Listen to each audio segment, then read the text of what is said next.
What's going on, everyone? I'm your host GS, and today I'm introducing to you the 2003 S55 AMG.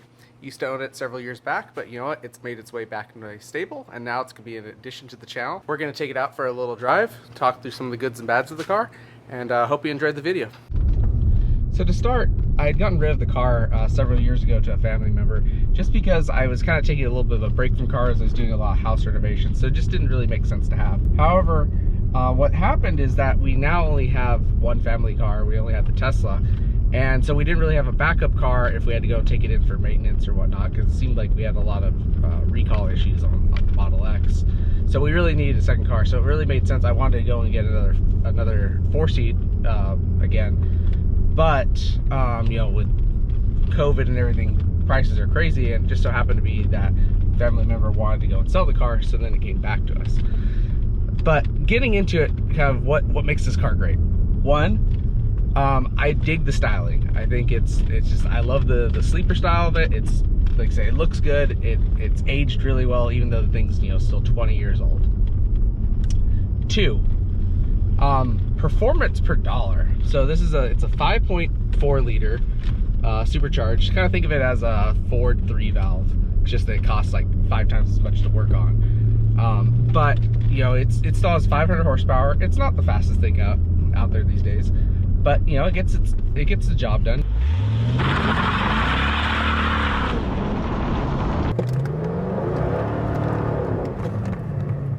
You get this car now, especially, it's value per dollar. At the time the car was low 100,000, you know, I think it's like 110, 120,000. You know, it was a killer car back in the day, but just like all AMGs, they absolutely plummet due to depreciation. It's really comfortable to drive, even though, again, you know, this car's 20 years old. It just soaks up the highway miles. Seats are really comfortable. You know, it doesn't have a bunch of features and whatnot, but you know, you know, you sit in it and the seats fit well, and it's just enjoyable to drive. 3 main things I hate about the car. One, the infotainment system. It also is 20 years old.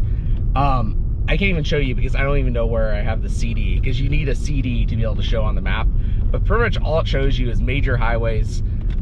It's horrendous to use. Honestly, it wasn't even that good at the time, but nowadays it's comical. Second thing that I think is also kind of silly is the massaging seats. They, you know, barely kind of move.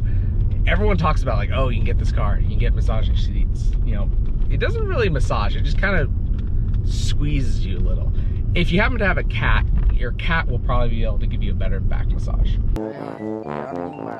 And then the third major flaw really of this car is the ABC system. So ABC stands for active body control, anyone who doesn't know.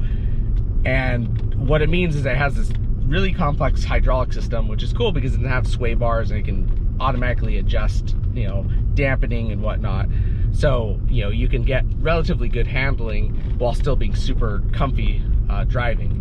The problem is that it's extremely failure prone, and the system goes out a lot, and when it goes out, it's also very expensive. I'll go and flash a bill of how much one of the repairs would cost. The nice thing is there are some options to go and kind of eliminate that, and that will be on the next episode. But I just want to go and give a quick little, like I said, rundown of the car. So hope you guys enjoyed it, and we'll catch you next time. Do another quick little pull.